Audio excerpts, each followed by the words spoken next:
All right, we're We're good. good? Okay. So, all right, guys, welcome to podcast number 6 of Real Life Bowling. As you can see here, we've got Mr. Mike Moore with us as a very special guest. Thank you, Mike, for coming on with us. We appreciate Absolutely, you. buddy. Good to Yeah, see you. man. Thanks for having me. Yep, or as your better half likes to call you, Moo. Sorry, I should have told me to say that in there. Good old Moo crew. Yeah. Fun stuff. So, guys, just like I said, we have Mike in here with you. He's a fellow Bowlers Mart Pro Shop operator. We're kind of just going to ask him a couple questions, let him talk about himself a little bit. You guys get to know Mike. We've known him for a really long time, but now you guys get a chance to meet him and kind of hear what he's all about. So, Mike, Yeah, let's do it. What do you want to talk about, man? You guys hit me up about a week ago asking if I wanted to be part of your podcast, and I was absolutely up for it. I've never done this before, so it's kind of a new territory for me. Kind of forced into doing some of this stuff with the quarantine, so it's always nice to do something new and learn and get some information and feedback to hopefully do some more. You gave me a couple questions that yesterday that I was thinking about today, and talking about my youth career and my state record 1179. Ridiculous. A lot. My coaching, just in general, nothing crazy, but it's just like what you guys were saying in the last couple podcasts. Is we all fall in love with this game, and a lot of times it's not for the financial reason. It's just because we love it. We all know what bowling is like, and it's something that we all don't really care about. We just enjoy it. And I'm from Orlando, born and raised. Not a lot of people can say that. And just in the local level with my youth bowling, seen a lot of changes. A lot of centers closed like any other town, city. But, working for Bowlers Mart the last couple of years, getting a promotion to run 2 locations when Sean Ryan left and became a tour rep full time. It was pretty cool. And, going forward, it's one of those things where it's going to be more of a passion career than a financial career. And I'm totally fine with that. I mean, it's not like, we definitely all feel that way for like we're sure. struggling. I mean, a lot of people say, find what you love and make it a career. And it's exactly what I did. I mean, I wasn't a school guy. I didn't go to college. I graduated from high school, and around 19 or 20, I got my PBA card and started traveling the Southeast and making a name for myself. And you actually had some success pretty quickly though too, right? I did. My very first member regional was at in Lakeland at Orange Bowl, and it was like 140 something field. Like it was huge. It was one of the bigger. It was one of the bigger regionals of the region, and they took like the top 45 or something like that to Cashers Round on Sunday, and then you bowl 5 games to the top 16, and I qualified like 42nd, 41st or something like that. And in 5 games, I averaged like 255 or something stupid. Jesus. And I went from like 42nd to 8th in 5 games, and bowled around 16. I won that match. It was best of 5, and then I bowled Terrence Reeves. Yeah. And, shout out. Yep, and he beat me. It was a best of 3 match, so he beat me in 2 games. But that was my first regional, and I was 20, just becoming 21, and to come in top 8, I got like $1,000 for basically working for 2 days or something like that. And I was like, this is what I want to do for a little while. Like this is what I want to do. And at the time I was rooming with O'Sullivan. We were roommates for 2 years, and we literally hit every regional stop except for like the Virginia stops that were like 14 hours away or 15 hours away. Yeah, that's still a no-go. That's still a no-go. Like, at the time, whatever it was, 10 years ago, you had the RPI, you had the Regional Players Invitational, you had, you had a lot of incentive to bowl every regional event. And I committed to, at least the first year to see how I did. In my very first regional, I made money. So I was like, all right, let's ride the wave. And, I parlayed into a pretty good rookie year. I was rookie of the year that year for the region, for the Southeast. I won my first title as a rookie. And then the second year was actually even better because I won 2 more titles. So 3 titles in 2 years was pretty cool. It was a lot of people started noticing me. A lot of the local bowlers were starting to realize how good I got because of how much harder I was working. And then the work paid off with titles and some cash flow to bowl some bigger events. And it's like any other successful story. When you started, pretty young and pretty early, and you gain success, you start wanting to do more and more. And then, the wave ends, and you start realizing that the bigger events you want to bowl, you realize how much work you actually have to put in even more now, and it's just dominoes, and it's the same story. I mean, I've heard it 1,000 times from you guys, that's everyone's story right there. Absolutely. Truth. Kids, yeah. People from my age group, T. Reeves, Don Stevenson, a lot of the guys, they tried, and it's just the working or living out of a suitcase in a hotel for X amount of weeks. I mean, it's just tough. And, it's just one of those things where you had success early and then you realize you need to work even harder than you have been. And it's, it goes the payoff to the work payoff ratio. Yep. Financially, a regional event's only about 500, 600 a weekend, cost wise. And then you're talking about, majors and national events are $2,000, $2,500 a week. So, it just financially didn't make sense if you weren't in the top whatever consistently to stay out there. And those guys are pretty good. They're really good. They're very smart. They have been out there longer than you. The seasonal veterans to the college kids, college is a great program if that's what you want to pursue because it grinds you. It puts you in such a grind because you got 10 people on a pair normally, and it's harder patterns right off the bat, and then they break down really weird.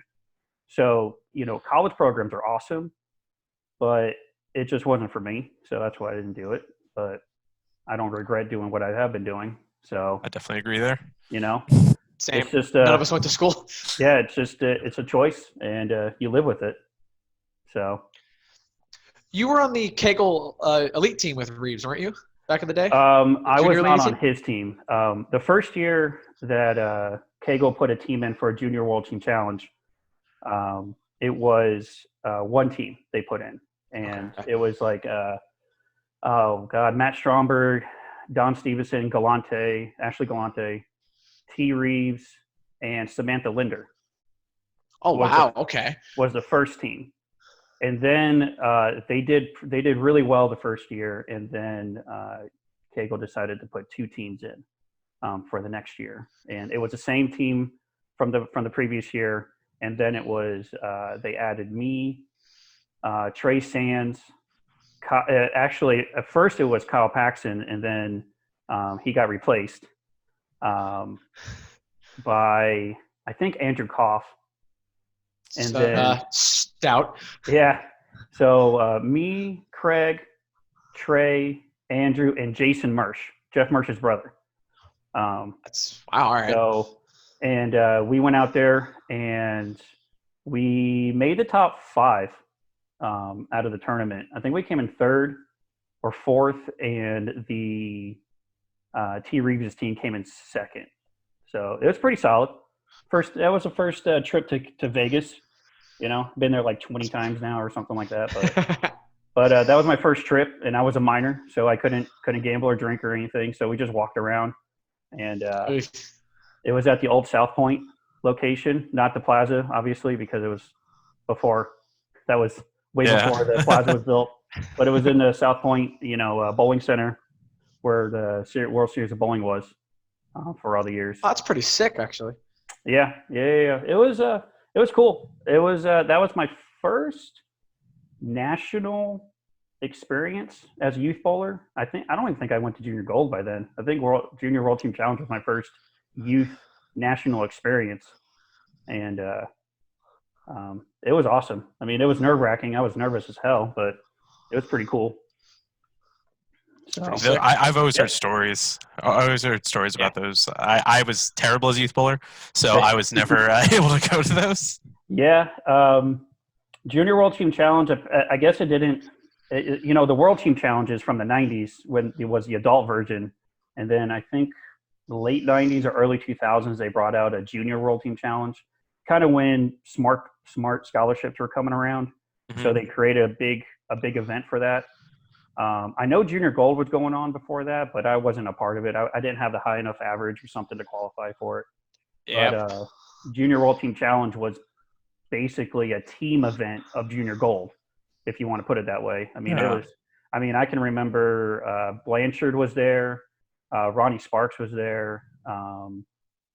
There was some known names there as youth bowlers with my team bowling it already. So, it was cool. It was an experience for sure. Because we're all kids, we don't know what we're doing. Right. we just know that we can throw the ball somewhat consistently and make some spares, at that level. So that's good enough at that level. It's just literally, Yeah, we actually talked about that in the last podcast about how hard it is between youth bowling and adult bowling. Oh man, because that difference, it's so massive. I mean, it's definitely an eye opener. I feel pretty fortunate growing up in Orlando because there was a really good adult scratch bowling in Orlando when I moved up to adult. I mean, Ramos was running his tournaments. 10 gamers. 10 gamers on absolute just dirt. Possible. Possible. I mean, Florida still has some pretty good solid bowlers. The older guys are not bowling as much. I mean, Ramos's tournament was awesome. Just because it would bring in JJ Janowitz, it would, Paul Kohler from the South Florida bowlers would come up here. I mean, it was, O'Sullivan's tournaments were a little later than Eric's. Eric's, the Verdi's 5-gamer. We would have a couple regionals in Orlando. Castleberry would have regionals. Oh my God, AMF Castleberry. Breakpoint, they would have their doubles tournaments and regular events. I think there was another. Lakeland would still host them. Liberty had one. Liberty had one. They had a couple. Sarasota, obviously Spring Hill. Yeah. It was a good time when I moved up to be a card member. It was a good time to bowl, I guess. And now Ramos doesn't do his tournaments anymore. O'Sullivan doesn't do his tournaments anymore. It's a little unfortunate, but I also understand they can't do it for free, and then they don't. It's a balance like any other business. So kind of get it. Yeah, Florida bowling kind of turned into a lot of team stuff now in Florida. Ton of team stuff, a lot of double stuff. Yeah. Yes. Yep. A lot of handicap scratch option stuff too. Yeah, absolutely. Yeah. I haven't bowled. I bowled a doubles with Danny Battles at Langlo. And that was the only thing that I have been to that I guess is the Sims tournaments. And then the Langlo hosts their own, tournaments. Langlo is doing awesome from what I hear from you guys, from Fisher, from Kevin. Yeah. Whenever I'm working with him, he talks Langlo's about crazy. It. So that's cool. I just, my priorities are a little different now. I'm not really throwing a ball down the lane too much anymore just because of priorities and willingness. I do have a knee injury. I have a little bit of a knee problem, so I don't want to make it worse. Gotcha. So when I do bowl, I want to make it worth it. And it's just when you bowl in pain, like a lot of people, like a lot of us have gone through, it's not as enjoyable. Yeah, it's not fun. It's just not something I would like to do anymore. I still want to be in the industry, so that's why I coach now. And coaching has become surprisingly very, very fun and it's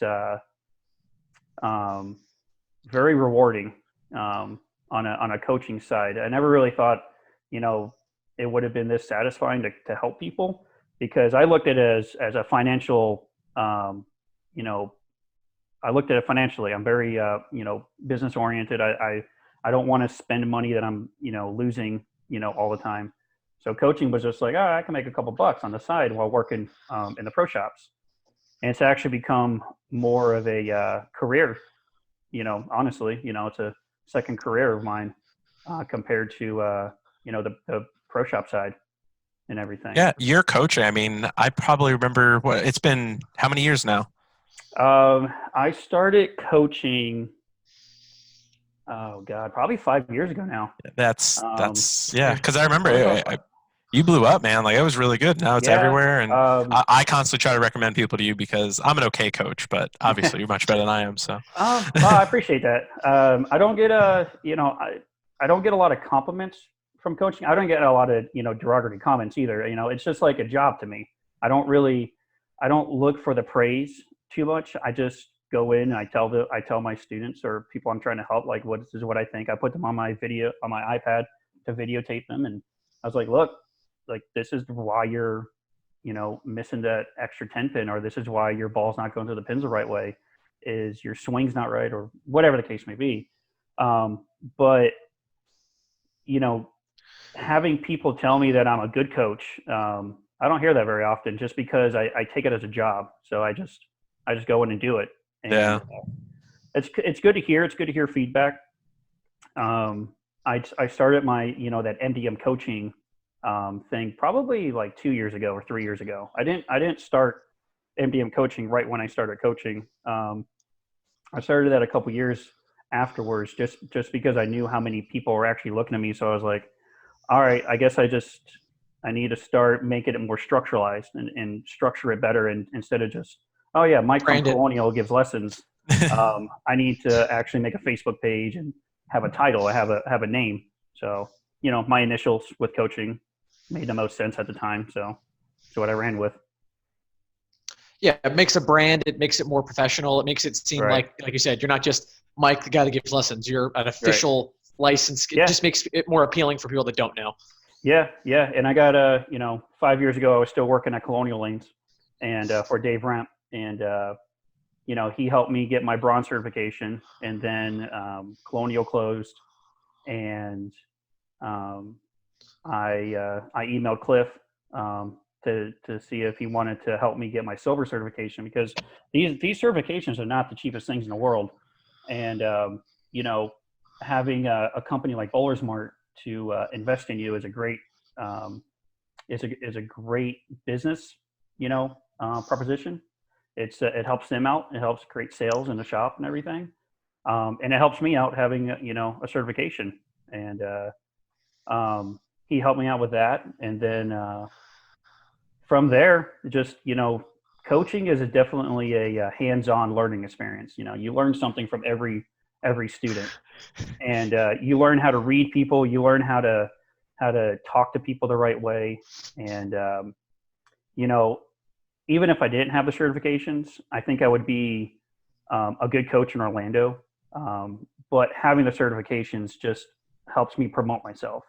And the certifications do teach you things, but if we're all bowling competitively, we've already heard everything that's in those literally exactly those certification classes.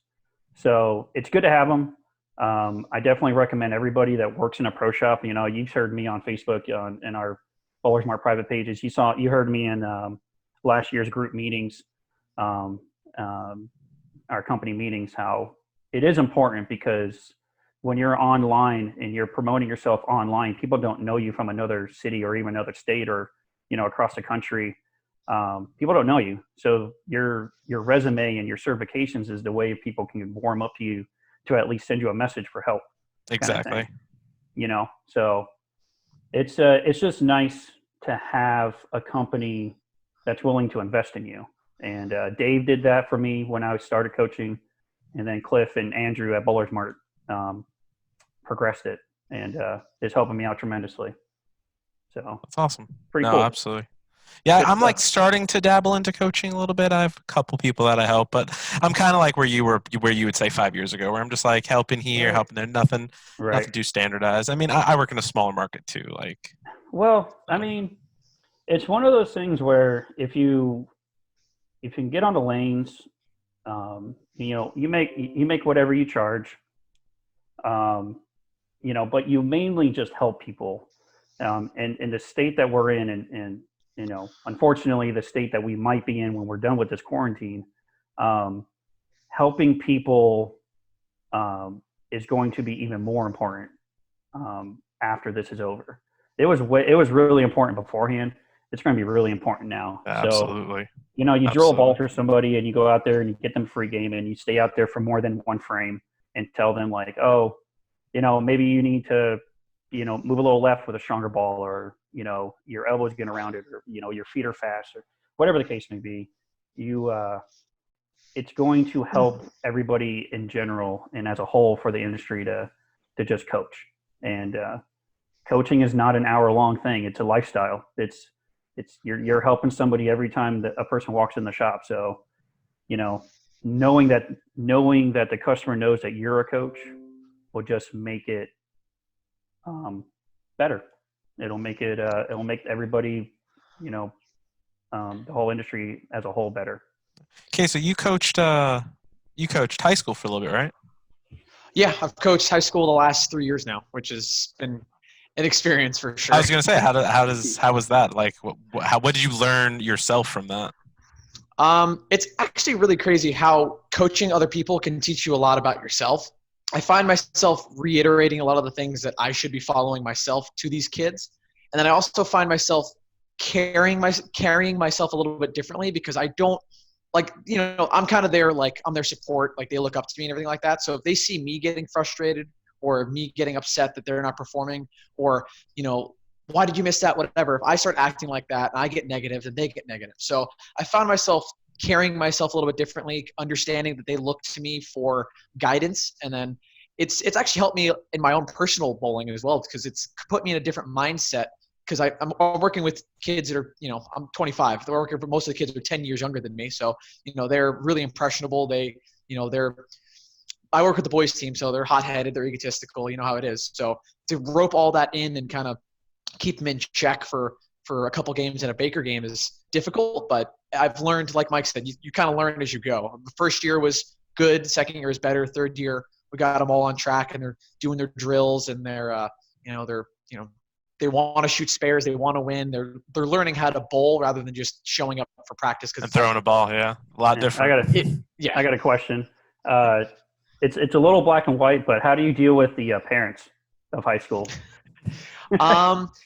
Most of the time they're pretty on board. So like if I tell them that their son needs a bowling ball, they're pretty on board for it. I even like to donate some of my older equipment to them and things like that. Most of the parents understand that, if their kid isn't as good as the starting five or hasn't been putting the work in or hasn't practiced, whatever, they're usually pretty good about it. I thankfully haven't had any parent conflicts, but there have been some on some other teams that I've watched where the parent wants to coach the kid while the kid's on the lanes. Right. We're down there telling them what to do, and then they look back to their mom or dad, and they're doing something different. Yeah, it's like as a coach, you can't yell at the parent. You can't go up there and tell them stop talking to your kid. Pretty much. But at the same time, that's probably the best thing the kid needs in that moment. And it's such a I'd say it's fun because it's just an interesting scenario to be in, but also it's very frustrating because you want to win. And if the parent is the reason, how do you get around it? And in my experience, I just let it be. I got to remember that's not my kid personally. I'm just his coach, and I just got to let it ride. That's my way of dealing with it. But it is what it is. Huh? You get so invested. At least I do personally. You get so invested. I'm super invested. I had two girls make the top 16 in the high school states this year as individuals, nice. And it had nothing to do with the parents. It actually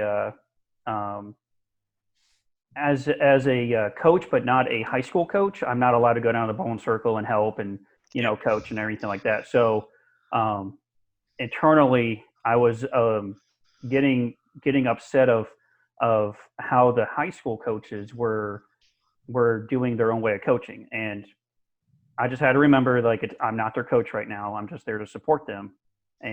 But it was cool, and it was fun, and it was satisfying to see them succeed, knowing that I had something to do with it. I feel like they could have gone a little bit further, but top 16 in the state for high school, that just gives me more reason to help them next year to go even further and everything. So for sure. But coaching's really fun. It's a lot of fun. It's a lot more fun than I thought it was going to be. I actually agree with that too. Agreed. I definitely agree with that. I was very surprised that I liked it. Yep. How are we doing on time, Chris? Decent? I think we're all right. All right. Well, I wanted to ask this. You touched on it at the beginning because this is an incredible thing. For those of you that don't know, Mike has a 4-game Florida State record, correct? Yeah, Florida State.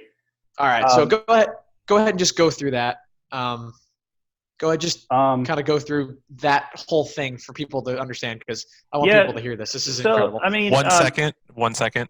Zoom just gave us a free thing, so we can keep going as long as we want. I saw that too. Oh, yeah, really? Yeah. I was like, is that an upgrade or something, or what? Yeah. Like, we get Mike on the show, we get free time. Yeah. So, on record, for whatever reason, it's actually, I haven't gotten actual certification papers saying that it's the 4-game state record of Florida, but I do know, because I've looked it up, of what the 4-game state record was before me, and it was like 1150 something. So I know that I bowled it in a sanctioned event, and I bowled it under USBC rules and everything. So I know it's a state record. It just, for some reason, the state organization hasn't given me any award or papers saying it's certified. The local, the Orlando Association has recognized it. I have an award for that, and they have recognized it as a local award, but not a state award yet for some reason. I don't know why. Gotcha. I've submitted it. I've talked to the president of the state organization. It's just, I don't know if it's a process or whatever. But anyways, because some people are going to say that. Some people are going to, like, it's not on paper. It's not. It's that whatever. But cover your bases. We get it. Right. So this is this is again, like, I think 5 years ago. I can't remember when I did it, but it was a normal night at league, like just showing up to league. It was a trios league at Kissimmee Lanes, AMF Kissimmee. If anybody knows locally what Kissimmee is like, it's not the easiest house in Orlando. So it was just a normal night, just hanging out with friends and bowling your games, and then going to Wing House or whatever for dinner. So I showed up, and standard status quo, start practicing and everything. And this wasn't that night, but a couple, I don't know, a month ago or 2 months ago, in the pro shop at Colonial, Nico, I don't know if you guys know Nico Vicari. He bowled for college for a little while. Yeah, I've heard the name. He bowled for Calumet, I believe, right? Calumet, yeah. And, he bowled with Pete. Yeah, no. Yeah, you know Nico. So he worked with us. He worked for us for a couple years before he went to college. And we were just, BSing in the shop and everything. And he was like, what have you not done in league that you want to do? And I was like, I want to shoot back-to-back 300s. Like, I've never done that, and I want to do it. And so, we always text. We always, text each other during league how we're bowling and stuff. So the first game, I start off with 300, and in today's game, nobody really stops and cheers for 300 anymore. Like, it's just like a normal game. And then the second game, I had like the front 8, and people were starting to like come over and talk to me and like, stand in the background and stuff. And then I shot another 300. I shot back-to-back 300s. So I texted Nico, and I was like, hey, that just did what I want to do, what we were talking about a couple months ago. And he's like, are you kidding me? That's awesome. He's telling our boss, Dave, and he's going around, chattering it up and everything. And I was like, all right, well, I mean, I have back-to-back 300s. I mean, it's not that far away. I'm on the other side of 900 now to try to get it. And you know, front six, front seven was like, oh man, this is actually getting closer and closer, and this is actually becoming more real. And you know, I've bowled for, you know, any amount of money you want to talk about, I've bowled for probably. And, you know, I've never been this nervous going into the 10th frame. You know, I bowled against Hall of Famers for regional titles. I bowled against, you know, plenty of prestigious, you know, financial, whatever you want to call it. And, you know, stepping up in the 10th frame for a 900 is like something that what, 25 or 27 people have done. I think it's 27 now, right? At the end of 30s now. I don't know. So it's thinking about it, the first shot in the 10th frame, and it's on video. I mean, it's on YouTube of the 10th frame. It was awful. I mean, it was probably the worst of the whole string, and it crumbled. Chris, can you pull that up? It crumbled. It crumbled, and it was luck. It was 1,000% just luck. And you know, this is when the whole bowling center stopped bowling. It was a 32-lane trios league, and it literally was the first time in my life I've ever seen a whole bowling center stop for something that's being bowled for. And you know, chills just hearing the story. Going after the first one in the 10th, I was like, all right, I got super lucky there. This could actually happen. Like the stars are aligned. It's the bowling ball. I'm throwing it good, obviously. You know, it's just one of those things, like, it's just going to happen. So I set up, and I was actually a little more relaxed because I got lucky the first shot. So it kind of like put me into a more relaxed, you know, state. So I did my pre-shot routine. I set up, and I did it, and I threw it, and I was like, there's no way this is not striking. And I throw it, it goes through the pins, and actually on video, it almost 7-9'd. Oh. And the 7-pin fell. So Jesus Christ. I stone 9'd for 889. And it was like, at first it was numbing. Like, are you kidding me? Like, did that really just happen after throwing the worst shot of my life for 900 to throwing one of the best shots of my life, and that doesn't strike? Like, you know, it's like what every bowler goes through when they hit the pocket and don't strike, and it's like, that was really good. Like, I almost 7-9 in that moment. Like, I literally almost 7-9 on front. What is it, 34? 34? Yeah. Good Lord. You know, and then you know, people always talk about the 889, and you know, nobody realizes in doubles and trios leagues normally have 4 games. So here we go. Here it is. Oh, that was really fast. So that was the lucky one. That was the first one? I fell off the shot. You know, feet got a little fast, and I pulled down. But it's league, you know, so got away with it. You know, and then this one, I think I'm pretty sure I posted it and started walking off to the left.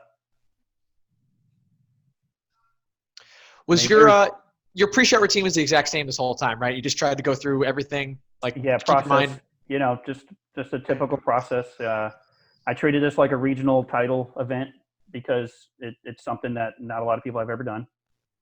So I let it fall, and I grabbed it. Really good. Yeah, I posted it, and the 7-pin was the last pin to fall. Oh God, and it's just awful. It was just like, you hear the crowd, you hear everybody in the bowling center scream and awing, and like, you know, I'm walking off, and I start getting you know, cramps in my stomach and everything. And I was like that was it. Like, I don't have a chance anymore. And you know, it's one of those things where you have to take it for what it's worth, kind of thing. Like, you got lucky the last shot, and I don't remember every shot in the 889, but I'm sure they weren't all peered off my hand, exact. A lot of them were lucky. So whatever. I didn't get. I stone 9 for 889 for almost a 900. But everybody came over, cheered for me. High five 1,000 people, and I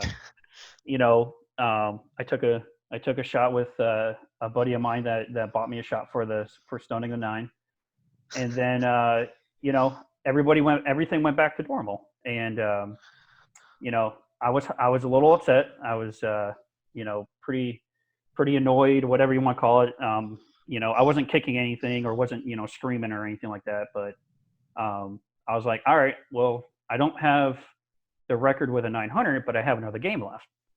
So I threw the first ball of the fourth game, and I gassed it, threw it 100 miles an hour, and I 2-pinned. And I was like, okay, so that's where my range is. Like, I can't throw it 100 miles an hour. So if I just be nice to it like I have been, we can have a pretty good 4-game record. And then I struck out. God. I shot 290 the fourth game. So that's wild. It's just so much. It's so twice much striking. in 4 games. So much striking. It was unbelievable when I put the series on Facebook and the video and everything, and I just started getting the comments, and it's like, somebody commented is like, just a cool 292 average for league tonight, sick bowling and everything, but people were just like, congratulating me, and it was. I'm not going to say it's probably not my highlight of my bowling career, because I was fortunate enough to bowl for some regional titles against some pretty stout Hall of Famers. So the 1179 is definitely obviously top 5, probably top 3, honestly, but it's not my highlight, I would say. Rookie of the year is pretty cool because that means you're pretty consistent for the season. Titles, I bowled against Tom Baker for my first regional title, which is pretty cool. Jesus. But the 1179, I mean, it was something that was a state record. It's not a national record. Something like the national record's like 1199 or something like that. Something stupid. It's like 4. It's literally it's like 4 300s in a row. Okay, well, I'm not going to get there, but it's cool. It's nice to 5 years later to talk about it. I'm not a really nostalgic person. I don't really think about things until it's brought up to me, kind of thing, kind of like that. Yeah. I just keep moving forward, and it's just really nice to talk about something you did when it was 5 years ago. I mean, it's pretty cool. Just like your guys' case of your title. I still talk to people about when you made the national cut in Virginia or North Carolina. Chesapeake. Yep. Oh yeah. Chesapeake, yeah. I still bring that up to customers and everything, and to people. And that was what, 2 years ago? It's coming up on 3. July will be 3 years. 3 and everything. So, I think that's what as a bowler in like a career bowler would like to have. They would like to have something that you can talk about, whatever, 10 years from now, 20 years from now. Like, it's just, the money is always good, and when you win, it's really, really cool. But like, to talk about something that you did a long time ago is like super gratifying. And that's what that's the thing, especially as bowlers, when you're like on the grind, you're kind of living your life tournament to tournament. So like, when I think back, I don't remember months, days. I remember where I was, what tournament. Yep. And you always remember the bad versus the good. Always remember the bad. Like, I'll never forget when I missed my cut in Tennessee. It was my first cut that I missed, and it was just the wrong game plan. I had the wrong mindset. And I drove 10 hours to Tennessee to bowl a regional, and I have to sit and watch my roommate bowl, on Sunday instead of driving back or something like that. Like, you always remember the negatives, and you always remember the bad tournaments over the good tournaments. Are you saying David made a cut? No. Love you, Dave. He made a couple. He made a few. Ironically, though, every time I won. I'm pretty sure he was roommate, so I had to pay for the hotel, and then every time he's won twice. We were not roommates, so I did not get a free hotel. Of course. But that's great. It's fun. I mean, the bowling as a job, it's a grind. In my opinion, unless you're already, in my opinion, kind of set up for that, like whether it be parents' financial backing, or you're just gifted. You're physically just gifted, and you're gonna be a top 5 out of college kind of person. Bowling is such a grind, and I feel like you never catch up. It's one of the big reasons why I stopped bowling so competitively is you always felt like every weekend you always felt like you were trying to pay for something, whether it be rent or food if you're struggling really bad. It's just a grind, and some people love it. Some people live by that, and some people they love living out of the hotels and stuff. I'm not like that. Yeah, it's definitely a very particular kind of person that it's for. And I feel like most of us land like it's kind of that hybrid professional bowler. Middle ground. We're in the gray area. Exactly. We don't want to jump head in and see how deep the pool really is. Financially we want to be a little more stable. Speaking truths.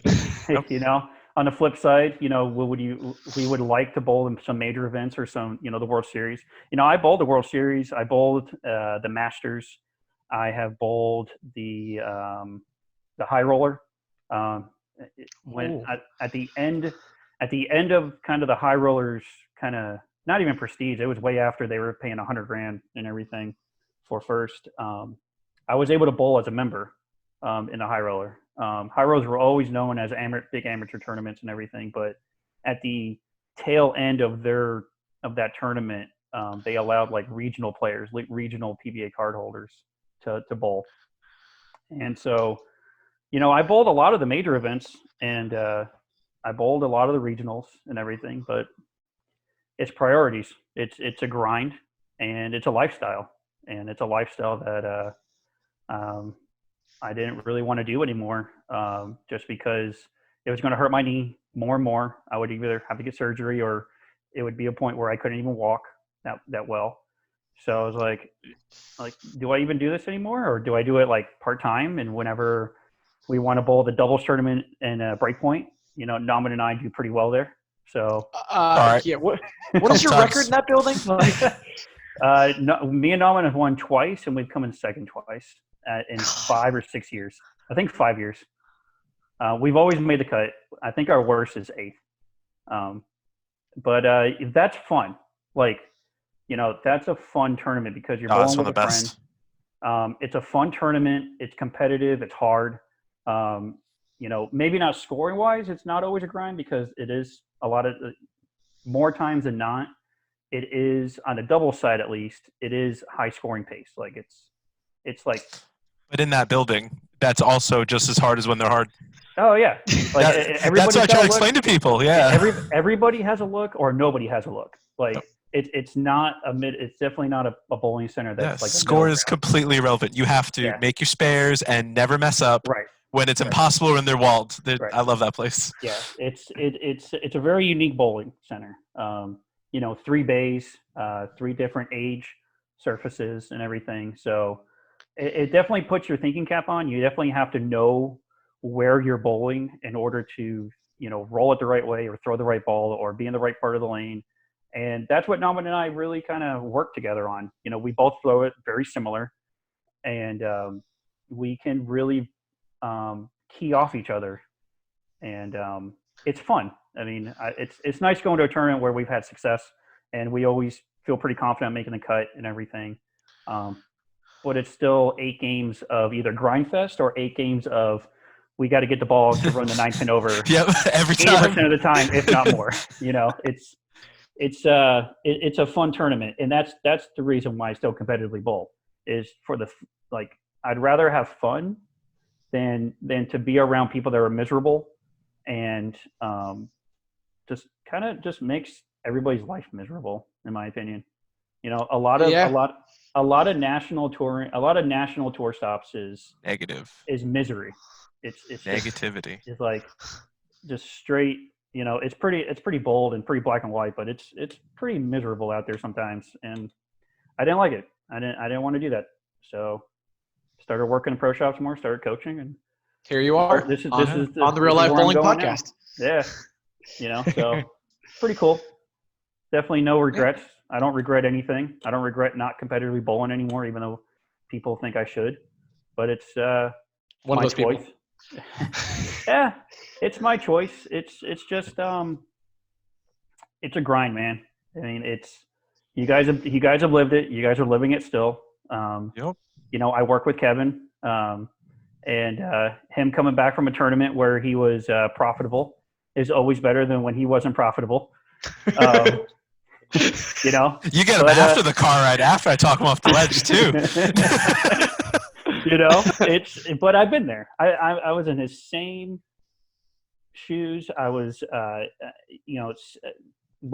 Kevin and I are, 6 or 7 years apart. I was in the same boat. I wanted, if I didn't bowl good, I was on suicide watch. If I bowled well, I was buying drinks for everybody. Like it's just part of the game. A lot of highs, a lot of lows. A lot of highs and a lot of lows, and I just wanted to even it out a little bit, And so, do I want to bowl some more? I don't know.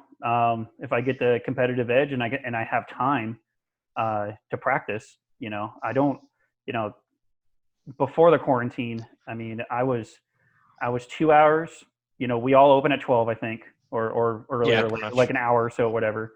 So I open at 12. Whether it be a Loma or boardwalk. And I'm normally there at 10 a.m. to give me lessons for 2 hours, 5 days a week.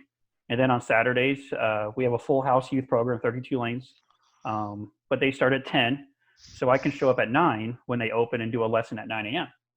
So, 10-hour days are the norm for me, or they were the norm.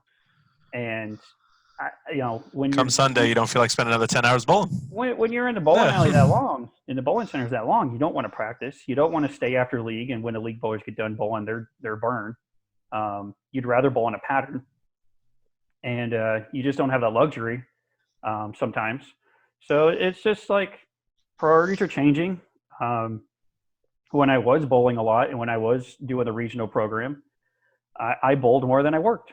Bowling was my job, so I'd go to boardwalk and I'd do the spread practice stuff and I'd do the patterns for 2, 3, 4 hours at night. And then I'd wake up and go to work and do it all over again. And then on the weekends I'd travel and bowl regionals. And that was my lifestyle at the time, but I didn't have a girlfriend, fiance. I better say that. I didn't have a fiance at the time. My bills, monthly bills were lower. I lived at home. I lived with my parents. I had more free time.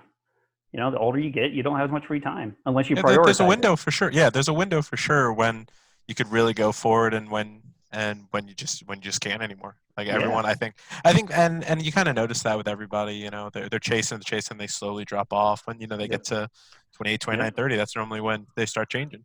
Yeah, I mean, just the way it works. At 30 years old, it's I'll be 33 this year, but at 30, 31, I started thinking about it. My knee was hurting every time I bowled. I was like, all right, well, I'm going to have to take 6 months off to get it scoped or whatever it need to be. Or I just don't bowl as much. And I start finding other ways of making money and start a new revenue stream. So that's the direction I went in. It's just like I said before, it's just a grind, and you're never caught up. Like there's no catching up to the end game. It seems like, you look at You look at the senior guys. You look at Duke is the most well-known senior guy that's still bowling the tour because he's still making shows and everything. And he probably does it because he loves it. And I would think that he's well off enough to not needing to bowl. I just listened on a Flow Bowling. I just listened to a Flow Bowling podcast with Walter Ray. And he talked about that a little bit, and he was like, financially, it doesn't make sense for me to bowl the regular tour basically because he's like, I made one check, and even that one check, I lost money that week. So even him, the greatest bowler in the world, is talking finances. He's talking about financially, it doesn't make sense for me to bowl on the regular tour because it's a losing business choice. And unless you're the top 24 guys, it's pretty much a losing business choice.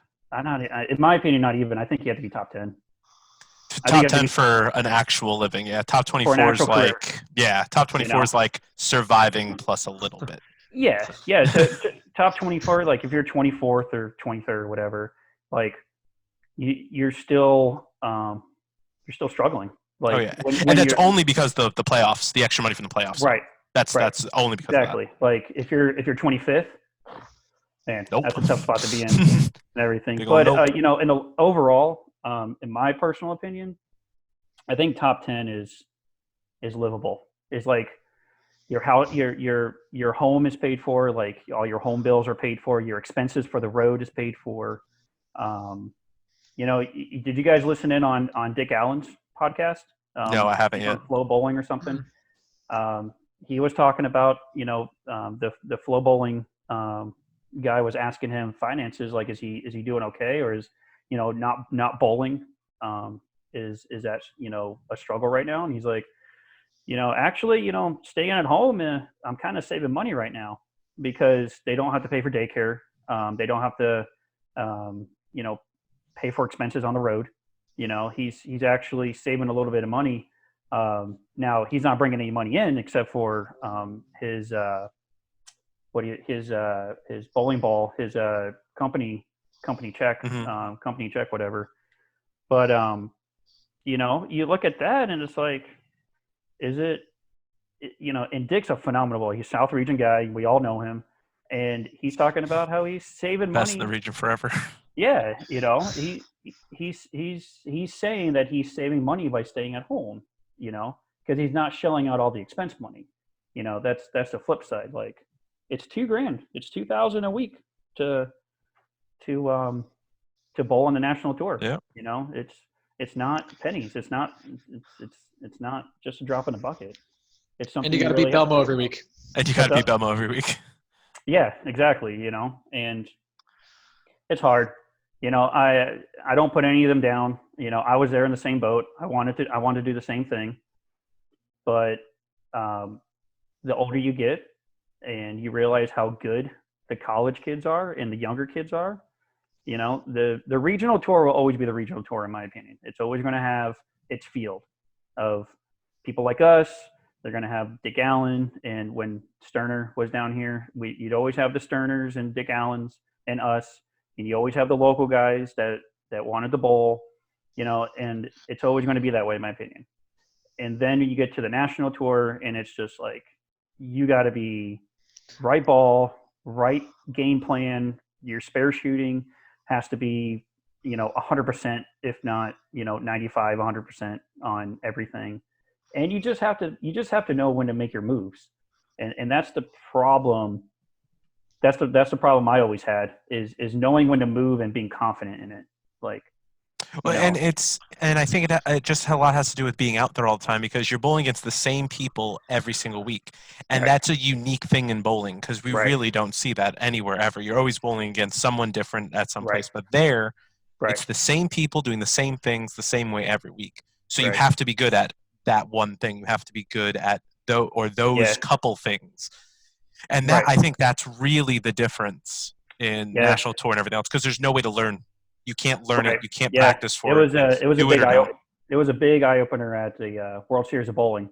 2012. It was 7 games a day. and then you come back at night to bowl 7 more games for the top 4. And they went from every day it was on a different pattern, and it was 200, 180 or 200 entries, and they cut the top 24 after 7 games. Like it was a brutal cut, brutal cut. And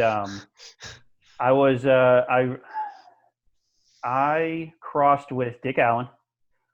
Me and I don't remember the guy's name, but he's from Finland. It was a lefty. I made the top 24 in Cheetah. I came in like 12th in the Cheetah pattern in 2012. But bowling with Dick Allen and seeing his move so much faster as the day went on. Like I made the top 12. I made the top 24 and came in 12th on the first day of the World Series. And then in order to make the top 24 in the Worlds, it was the cumulative score of your qualifying games for the patterns. So like 4 or 5 animal patterns, and then they cut the top 24 to bowl the World Championship match play. And I think I was 26th. Ooh. I think in the World I came in 26th. So I started in 12th or 10th, and I backed myself out of the World Championship match play because we were always following Sean Rash after the first game. And if I know how Sean bowls is he throws surface in the first game on really any pattern to control the pocket, to control the back end on fresh. So like on Cheetah, it wasn't as noticeable because it's free hook off the gutter at South Point.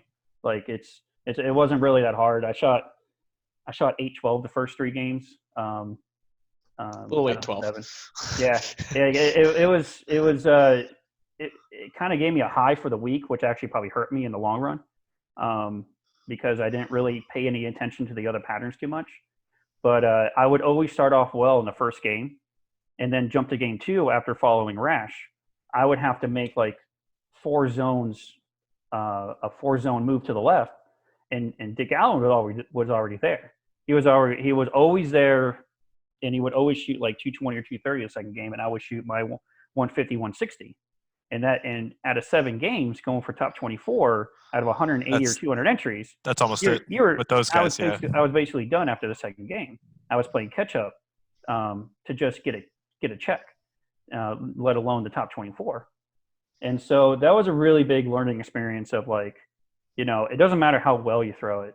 It's seeing the lanes and understanding who you're following that, in my opinion, out on tour at least, makes the biggest difference. Yeah, much bigger difference out there. 100% agree with that. Much bigger out there. Belmo has or not really anymore, but he's among the highest rev rate guys out there. So he just, in my opinion, unless he's throwing urethane, he's just camping out and just waiting for the lanes to develop. And then his last 3 games, I remember watching Flow Bowling, and one of the competitors, whether it's Stu or Chris Barnes or something, he was talking about like, maybe it wasn't the coaches, I don't remember, but he was saying like Belmo always has 150 over the last 3. He always shoots 750 the last 3 because the lanes, the lanes always develop, left to right for him to do what his game is supposed to do. And when you have a guy out there that is almost guaranteed 750 the last 3 out of a block, it's like, how does he not miss cuts? Yeah. How does he not make whatever cut he needs to? And then there's match play, and match play is just one-on-one, and anything can happen. Anything can happen, but Belmo can change the lanes as fast as anybody else. He's very smart at manipulating the lanes to his favor, and there's no defense in bowling, which I don't believe, because you can definitely tear up a lane in a certain part of the lane to make to make your game a lot better than your opponent's. So I think there's a little bit of that going on with him when he's in match play, which is fine. That's competitive bowling. But when you have a guy that good and then he's that smart with bowling balls and layout, the probably arguably some of the best tour reps on tour now, with Sean on Storm. Yeah. They're pretty smart at manipulating the lanes with him. And so, you put a guy like that in a kind of standard operating procedure, all right, I did this, and this, and then this is going to happen. So I'll go to this, of course he's going to be the best, That's and exactly then right. we're on the outside looking in. How do we keep up with that? Right. If you don't have that, if you have higher rev rates, or if you're left-handed, with, the crazy tilt that Butteriff has, or, Svensson, that is basically Belmo on the left side with a little bit, obviously a little bit different angles. He likes to keep it in front of him, but all he does is throws urethane. Somebody like that is going to be good. Kyle Troop is becoming a good two-hander. Very, very good. I remember when Troop came out on the regional program. I bowled against him a couple times. I bowled with him, crossed with him a couple times. And seeing him now is really, really, really cool on my end. Just because I knew how up and down he was. He was actually pretty one-dimensional when he came out. He was always up the track. Oh, he used to throw it hard. He used to just fire it up the track. Hard. And everything. And I remember seeing him off and on throughout the years at the doubles tournament in Texas, their breast cancer one, the Lucy Badone. I'd see him there, once in a while. See him in regionals once in a while. I saw him at Valdosta a couple years ago. He was still kind of up and down, but he was trying to learn how to hook it. It's amazing to say like a two-hander doesn't know how to hook it, but he didn't know how to hook it when he first. That's more common actually than I would have expected it to be. It's you throw urethane doesn't hook as much, so you just fire it up the track, and that's how we grew up in the Carolinas, is doing that. Then he wanted to bowl on the national tour, and he learned that he needed to hook it. So I kind of saw him learn how to hook it as like a year by year basis, because I wouldn't see him every week. I would see him like once a year or twice a year. And he just got better and better and better and better at it. And now he's easily, at least this season, he's made 3 shows and won twice, or made 4 shows and won twice. Yeah, I think he's been top 10 for the last 2 years. Yeah. It's really cool to see somebody like that I saw him, he's like your age. I think he's your guys' age. Yeah, Kyle's a year or 2 younger than me. Yeah, he's right between us. So, to see somebody like that,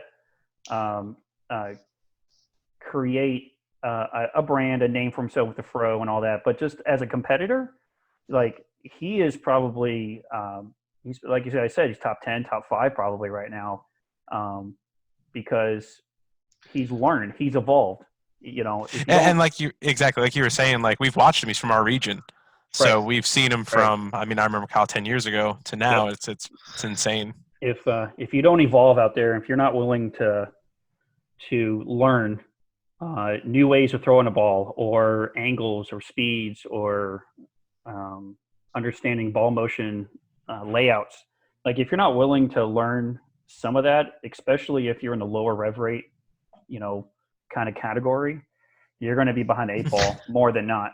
In my you're low rev rate and left-handed. You got a whole lot to learn. Yeah, literally. Yeah, and it's I think Queso, you've had success. You made a national tour stop. Extra frame flow bowling stop. So it's not like you can't do it. It's just whatever the case may be, financially, like just being out there. I think if you're just out there enough, you would find more success than not. But you would you definitely have to put it to the test, and whether financially that doesn't make sense, or willingness, that's on you. But I think both you guys, have the drive and the knowledge. You guys aren't, you guys don't know how to not lay a ball out. I talked to you, Chris. I talked to you, Polizzi, at the Spanish tournament. Yeah. Last year about some stuff and everything, and it's not like you guys don't know what you're doing. It's just you guys got to go out there, and you got to stay out there, and you got to grind a little bit if that's the choice you guys want to make. And that's the hard part is that's the choice. It's a year minimum, most likely 2 years of getting your ass kicked. Right. Yep. That's just what it is, and that's hard nut for most people. You know, EJ. I mean, Tackett wasn't making shows when he first got out there. Nobody was. I mean, Belmo, 10, 12 years ago, he wasn't making shows. Nope. You know, he was. Yeah, you could find him pretty low on the list back then. You watch his old, even when he made shows, you watch his old videos of how much he fell off balance and how much he fell off the shot from throwing at 100 miles an hour. I talk about that a lot in the shop to people about two-handers and how Belmo is like, you get the super extremists of like two-handers are still ruining the sport, even though there's probably more two-handers than one-handers. Go to a youth tournament. Yeah, exactly. And I'm like, I just tell them about Belmo. Like, you look at Belmo 10 years ago, he throws it completely different than today. 100%. He's more compact. His swing is more relaxed. It's not forced. He uses his legs more. And he posts his shots like, he's probably the best. He probably will go down as the best bowler of all time just because, he's doing something a lot of people couldn't do 10 years ago, and he's perfected it to a point where I don't think anybody else has perfected it. I mean, Simonson's pretty close, but Belmo has a fluidity that not a lot of two-handers have. Yeah, we just got to see Simonson in 10 years because exactly. That's how young he is. Simonson is that's so the thing. much He's younger, so young. Even though, he looks like a woodsman, lumberjack. But, you got to remember, he's only 22, 23 or something like that. Maybe not even 23. But in 10 years, when he's 33, when he's Belmo's age, he'll probably have almost, if not just as many titles or major titles or whatever. It's possible. As long as he stays healthy. That's the big thing with bowling is people on the outside of the bowling industry do not realize how hard it is on your body, because you're walking, you're swinging, you're bending your knee in a way that your knee's not supposed to bend. A lot of energy transfer. Yeah. A lot of energy transfer in weird places that don't get it. I tell people in lessons name a sport, a hand-eye coordinated game that requires you to walk and swing and hit a target 40 something feet at the break point down a lane. Like when you're playing darts or you're golfing or you're shooting pool, it's all stationary. You're just using your upper body. You're not actually walking and swinging. And that's why bowling, in my opinion, is a lot harder than those games. It's a lot harder than other games, in my opinion, just because it's a 15-pound ball, 16-pound ball. You're swinging it behind you. You're swinging it in front of you. You're trying to create leverage with your legs. You're using your lower back. You're using your elbow. You're using your forearm. Like, you're using so many parts of your body that people don't even realize how hard it is on your body when you put it to a major tournament 50-plus game event. That's the thing. Like 3 games is nothing. 3 games, anybody can bowl 3 games. Well, that goes to fit. Whenever I'm like, how does your hand not hurt in this? And they're like, oh, well, I mean, I've been bowling like that for 10 years. Oh, you bowl 3 games a week. It doesn't matter what your fit is. When you're bowling any more than that, it needs to be perfect. Oh, I used to get ripped so hard by Dave, by O'Sullivan, and a couple of the other guys that I would always hang out with, of like changing my grip. Like Queso changes his grip like a lot. I used to change my grip twice as much of whatever Queso did. Like whether it be an eighth whatever on my fingers or thumb, or a span change, or a thumb hole oval difference. But you got to remember, like after a tournament, if you're not thinking about how you can get your hand out of the ball a better way if you didn't win the tournament, and you don't go in and test it and try it, that means you're not trying hard enough. Oh, God, yes. Thank you, Mike. See, that's what I'm saying, man. I have an idea on Sunday night, and it gets in a ball on Monday morning. That's how that works. It is.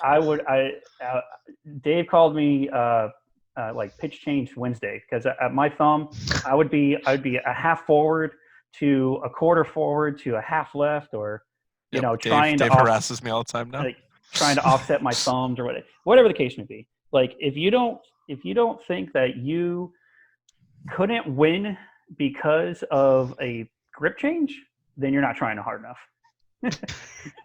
Yep.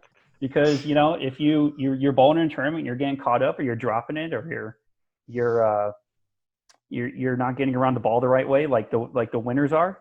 The U.S. Open in 2018, the one I went to, Dick Allen changed his fit going into the last day. Yeah. Because he did not. Yes, going into the last day, he changed his fit. That was his best day.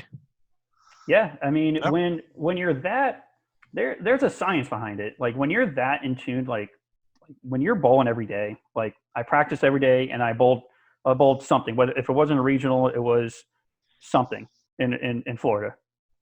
So when you're that in tune to your bowling equipment and how the ball is not coming out of your hand the right way, you have an idea of what you want to do before you do it. It's not a guess. It's not a straight 100% guess. It's an educated guess. It's you know, if I'm hanging up in it, maybe I just shorten my span, or I take some forward out or whatever. But at the end of the day, you have to be bowling every day in order to make those kind of changes. On the fly, absolutely. You got to know exactly how that feels. You know, I'll bowl a couple of days here, and then I'm like, maybe I need to change my grip because my hand's different from a couple of days ago. I'm like, no, well, I haven't bowled in a couple of days. So that's probably why my hand's different. You know, you have to be bowling enough to make a educated guess, anyways. So, you know, have you put your hand in a ball since you haven't been bowling? I haven't touched the ball since the quarantine. I have a ball here that I put my hand in. It feels so bad. I am so bad. I'm actually enjoying the quarantine a little bit. Obviously, we're not making a paycheck, working and everything right now, but I'm actually enjoying it. I mean, as you can see in my freaking face, that I went fishing yesterday, and you know, spent the day with Lily, and you know, taking advantage of things like that. You realize how when you're as busy with two shops and lessons and everything, you start losing the track of time a little bit when you're working so much. And you know, it really caught me off guard. You know, in Florida, you have to have a fishing license in order to fish saltwater and stuff. And I checked it. I told Lily, like, I don't think our license is up to date, and we haven't fished since 2018. So, you know, it's one of my passions. I love fishing. If I'm not bowling, I'd rather be on the water fishing. And it's been almost a year. It's been over a year since we've actually gone on the water and everything. So you don't realize that until something major maybe like this happens, or when you slow down quite a bit, and realize that you haven't done things that you enjoy as a passion. We're kind of playing catch up now. We're trying to enjoy at least whatever it may be. Whether, you know, staying at home is not something I like doing very often. So, same. You know, opposite. I love it. It's my favorite thing to do on planet Earth. God, no. I'd rather, you know, like I told you guys earlier, 10-hour days was my norm. Lessons and working in shops and everything, like, you know. And then I bowl league. You know, there's a league at Aloma that it's a 9 o'clock start, 9:30 p.m. start time. It's a second shift league. So, you know, I'm doing lessons at 10 a.m. And on Thursday, I'm not leaving that bowling center until 1 o'clock in the morning.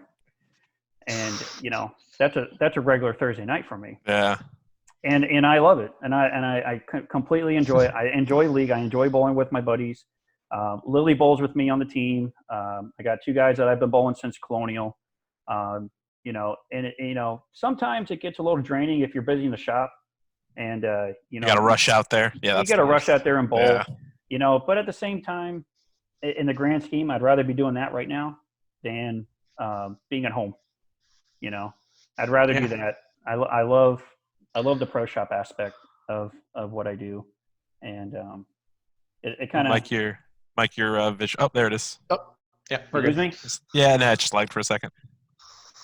We're good now? Yep. Yeah. Good. So, yeah, but I'd rather be doing that than being at home. Hence why, you know, we've gone fishing a couple times.